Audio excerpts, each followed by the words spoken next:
If a flood hits and your first instinct is to attack President Trump instead of help victims, you're not a journalist. You're a political hitman. You guys gotta check this video out. And joining me now is Homeland Security Secretary Kristi Noem. Secretary Noem, welcome back to Meet the Press. Thank you. Thank you so much for inviting me today. Thank you for being here after a remarkably busy week. I did have an opportunity to speak with President Trump by phone. He did praise your response to the floods in Texas. There are obviously a lot of questions, though, so I want to talk to you about some of those, including about a rule that you recently implemented. It reportedly requires that every FEMA contract, every grant over $100,000 be personally approved by you. Now, officials within the agency have told multiple news outlets that the policy led to a slower deployment of some FEMA resources, including... So guys, simply the only thing that was delayed here is the truth. President Trump's team was there in hours. That's what they're trying to hide from you. They wish it was slower. Search and rescue crews. So make sure you guys are liking the video. Did your policy delay some of the critical response resources on the ground in Texas? You know, those claims are absolutely false. Within just an hour or two after the flooding, we had resources from the Department of Homeland Security there helping those individuals in Texas. It was a heartbreaking scene, and I think it's been well covered about what the Coast Guard did, how they were deployed immediately and helped rescue so many individuals from those floodwaters. And we had Border Patrol down there with their tactical teams, and FEMA was there just within a few hours as well.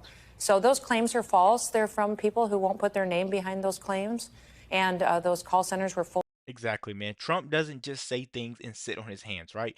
He deploys the whole entire team. FEMA, the border control, everybody's there, you know? He makes sure the good job gets done. All boots on the ground pretty fast. Let's keep going, guys. Please make sure you're liking the video and leave a comment. Fully staffed and responsive, and this was the fastest, I believe, in years, maybe decades, that FEMA has been deployed to help individuals in this type of a situation. Well, let's drill down a little bit. I know there were resources that were deployed, but I think the question revolves around, were all of the necessary resources deployed? According to reports, multiple FEMA officials said you didn't approve the deployment of these FEMA search and rescue teams until Monday, which was 72 hours after the flood started. Nope, they were deployed immediately as soon as they were requested. And I think what matters the most here is what the local officials on the ground say and what their feedback is. You know, I was there that very morning, and that afternoon when the flooding was happening, and was with those emergency responders right away, with the governor, with Nim Kidd, who's running the state's response.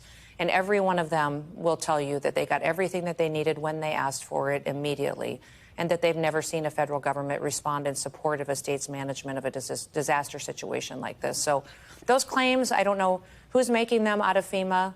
And because FEMA has been incredibly responsive, we've had over 700 different employees engaged right in Texas. And as soon as that disaster request was put in, forwarded to the White House and approved within hours. Well, when was the request put in, and when did you approve it? And is this accurate that there's this $100,000 sign-off that you have to do? The $100,000 sign-off is for every contract that goes through the Department of Homeland Security. So you did implement that's that policy. It's an accountability on contracts that go forward, but there was no break in contracts. Those contracts were approved as soon as they were in front of me.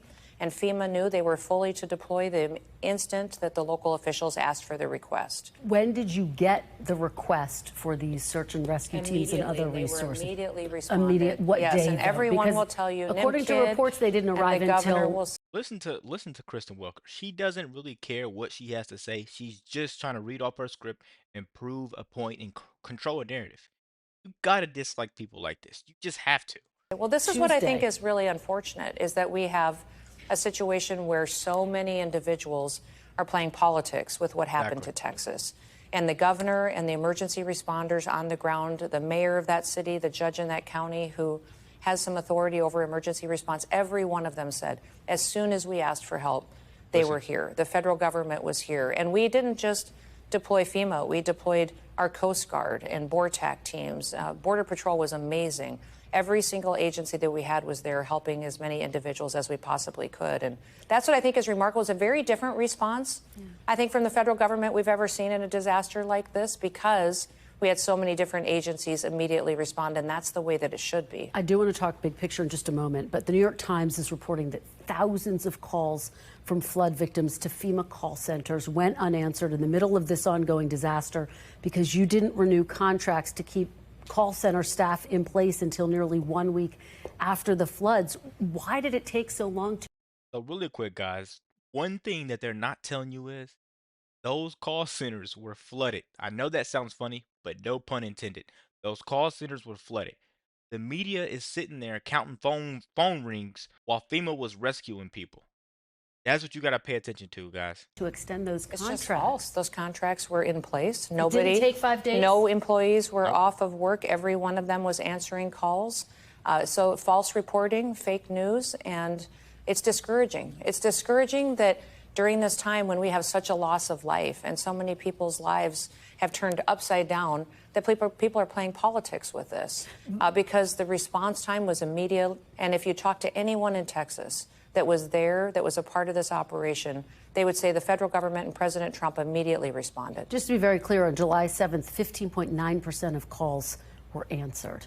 I mean, does that concern you that only 15% of calls were answered? These are people in a desperate state. FEMA, often the first call that they make, only 15% were answered on July 7th, several days after the floods. These contracts were in place and those people were in those call centers and they were picking up the phone and answering these calls from these individuals. So that report needs to be validified. I'm not certain it's accurate and I'm not sure where it came from. And the individuals who are giving you information out of FEMA, I'd love to have them put their names behind it because the anonymous attacks to politicize this situation is completely wrong. I care, these emergencies need to be conducted exactly how President Trump handled this one. It was that the local responders are the ones who execute the response. The state comes in and manages it. And then the federal government comes in and supports it. And as soon as Texas asked for anything, we were there. Just very quickly, I mean, disasters often cost millions, if not billions of dollars. You've acknowledged there is this policy you implemented to sign off on contracts that exceed $100,000.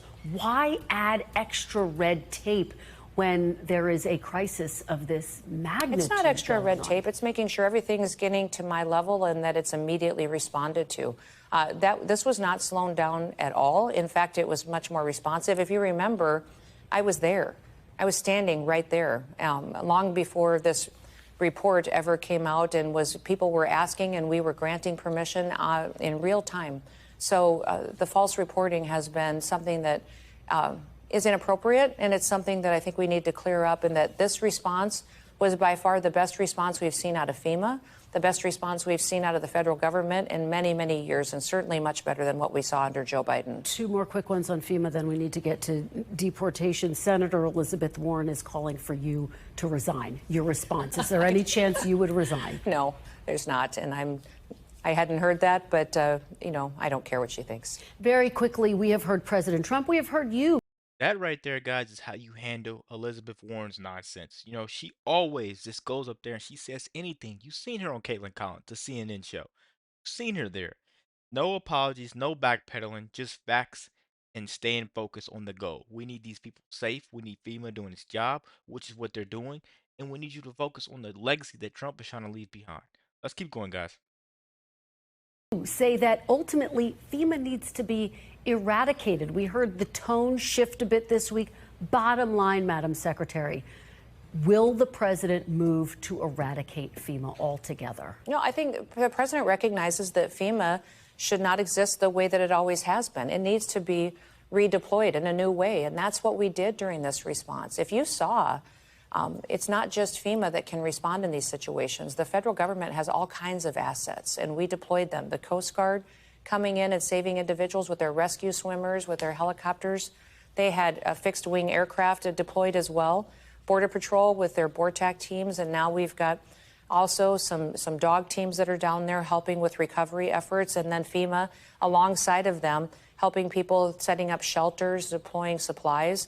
It was all immediate, and that's what the president wants to do, is empower these states to run their emergency, and we come in and support them. And immediately, when those requests were made, they were approved and deployed. So I just want to be very clear, and we're going to move on to deportation. The president no longer wants to eradicate FEMA, but what you're saying is to overhaul FEMA, but not eradicated altogether. I think he Correct? wants it to be remade so that it's an agency that is new in how Okay. it deploys and supports states. Let me get your reaction. A federal judge in Los Angeles temporarily blocked ICE raids in Southern California, saying that federal agents cannot target people without reasonable suspicion and using factors like skin color, the language that people speak. Will you comply with the judge's order? Absolutely, but we've never done that. We've never done that. What we have always done is built a case and done investigative work in who we go after and who we target. And so this judge is ridiculous in the fact that he put forward a decision like this. We will appeal it and we will win it because over and over again, when our ICE officers are out there getting the worst of the worst off of our streets, they're using the investigative backgrounds and information that they have from either criminal records or what they have for charges or individuals who are breaking our federal laws that need to be brought to justice. Madam Secretary, Tom Homan and the White House border czar said as much this week. He told Fox News that physical appearance was a factor in detaining individuals. What do you say to those who hear that and say that is racial profiling? The facts of how we do our investigations and our casework and what ICE officers are doing today is they're going out there and building a case just like other law enforcement officers do. They're going out there and doing the investigative work, gathering the information to decide how we're going to run our ops and how we're going to target individuals. And overwhelmingly, people have heard the president say over and over again about how important it is that we continue to go after the worst of the worst. This week, we've got murderers off the street, rapists, child pedophiles. If you look at that marijuana grow facility that we recently just did an operation on, over 319 individuals were brought into custody and 14 unaccompanied children that means that they don't have their parents with them. They're working in a facility where they could be exploited, trafficked, maybe sex trafficked. And then we've got individuals there who are working at the same facility who are creating, distributing, and taking advantage of children for child pornography. So this is something that President Trump has taken seriously, is protecting children while we're doing Couple this. more here, if we can get them in. Florida lawmakers visited the migrant detention center in Florida, which your administration has dubbed Alligator Alcatraz. So really quick, guys, that's what ICE is doing. They're protecting the kids. They're not profiling. They're just trying to ensure the safety. But the media is trying to spin it around like they're just picking up random Hispanic looking people. Like, no. They're protecting the kids. At the end of the day, that's what matters because they are the future, whether you want to admit it or not. I live in the present, so I'm worried about the future. Always, every day. Forget the past. Let's worry about the future and let's focus on that. Let's keep going, guys. The video's almost over. Make sure you're liking the video.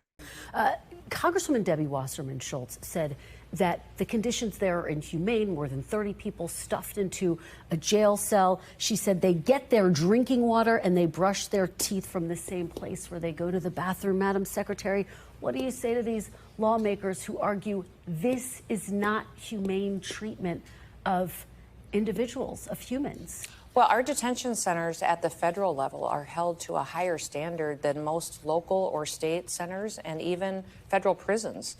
The standards are extremely high. Now, this is a state-run facility at Alligator Alcatraz, but they have a stuffed into a jail they have cell? a contrast. Well, I've been there and I've seen these rooms that they are in. I wouldn't call them jail cells. I would call them a facility where they are held and that are secure facilities, but are held to the highest levels of what the federal government requires for detention facilities. Democrats have called them cages, though. They say I wish they would have said that back and during the Biden administration and back when Democrats were in the White House and they were piling people on top of each other on cement floors. That's what a lot of people aren't talking about. Biden, Obama, Clinton, everybody. Everybody deported people. Obama deported more people than Trump, but they sit there and they try to make it like Trump's the bad guy in the media. Trump is the bad guy for them, but he's the good guy for us. He's the guy that's worried about us. The real crisis isn't FEMA delays. It's the media lying through their teeth while brave men and women go out there and risk their lives. Under Trump, we rescue. We don't retreat. Let me know what you guys think about this video. Be sure to like, comment, subscribe if you're new. And as always, let me know what to react to. We're out.